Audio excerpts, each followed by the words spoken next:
Supreme court نے کل ایک تاریخی فیصلہ سنایا ہے جس نے پاکستان کے آئین کو عزت بخشی ہے۔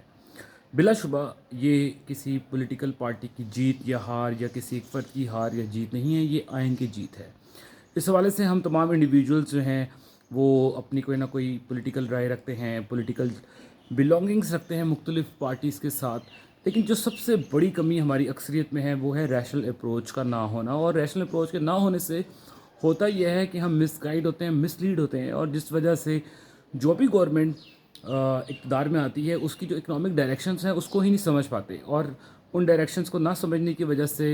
ہم اس طرح تجزیہ نہیں کر پاتے، اور ہمیں پتہ ہی نہیں چلتا کہ دیکھتے ہی دیکھتے اکانومی کا کیا حال ہوتا ہے، جو کہ آج ہم دیکھ رہے ہیں۔ پچھلے 3.5 سال میں جس طرح سے پاکستان کی اکانومی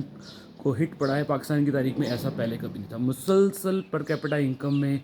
کمی ہے، جی ڈی پی بری طرح سے متاثر ہوا ہے، ڈیفیسٹس جو ہے، فسکل ڈیفیسٹ ہے، کرنٹ اکاؤنٹ ڈیفیسٹ ہے، وہ بھی ہم دیکھتے ہیں کہ کس طرح سے اس کے اندر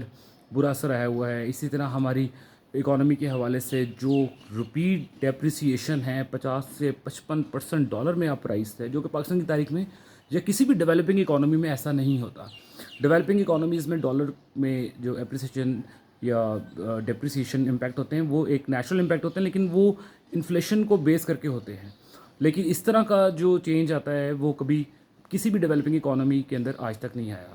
سملرلی ہماری جو فارن ایکسچینج ریزروز ہیں اس میں جس بری طریقے سے کمی ہے، لہٰذا یہ 3 سال کے کا جو ہمارا اکانومی کو ایک برا ہٹ پڑا، اور ہم تمام عوام جو ہے وہ مس گائڈ رہے، مس لیڈ ہوتے رہے اس حوالے سے، کیونکہ اس کا individuals end of the day اس کا امپیکٹ انڈیویجولس پر آتا ہے۔ لہٰذا جو پولیٹیکل سٹیبلٹی ہے وہ اکنامک سٹیبلٹی کو لیڈ کرتی ہے۔ ہماری جو سب سے بڑی پرابلم یہ ہے کہ ہم بہت ساری جگہوں پر یہ بھی نہیں دیکھ سکے کہ سری لنکا کے اندر بھی جو آج معاشی نظام ہے وہ تباہ ہو چکا ہے، اور ان کی جو ایک گورنمنٹ کی مس مینجمنٹ کی وجہ سے پچھلے 4-5 سال میں آج سری لنکا کی government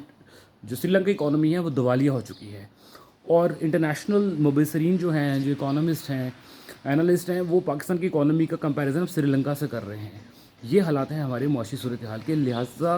economics always comes out of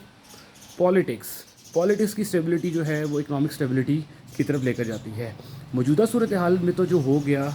گیا، ہمیں اب آگے دیکھنے کی ضرورت ہے کہ آگے چل کے حالات کس طرح ٹھیک ہوتے ہیں۔ لہٰذا ہماری جو اکنامک ڈائریکشنز ہیں، اکنامک اسٹیبلٹی ہے، وہی ہمارے انڈیویجولس کی ریکوائرمنٹ ہے، نہ کہ کسی پولیٹیکل پارٹی کا کون سی پارٹی آتی ہے کون سے نہیں آتی۔ سب سے اہم چیز ہے پولیٹیکل پارٹی یا سسٹم وہ ہونا چاہیے جو اکنامک ڈائریکشنز کو سمجھتا ہو، تاکہ کیونکہ ہم شریک اقتدار نہیں بن سکتے، ہمارا اینڈ آف دا ڈے اس سرمایہ دارانہ نظام میں ہمیں اکنامک اسٹیبلٹی ہی چاہیے ہوتی ہے۔ بہت شکریہ۔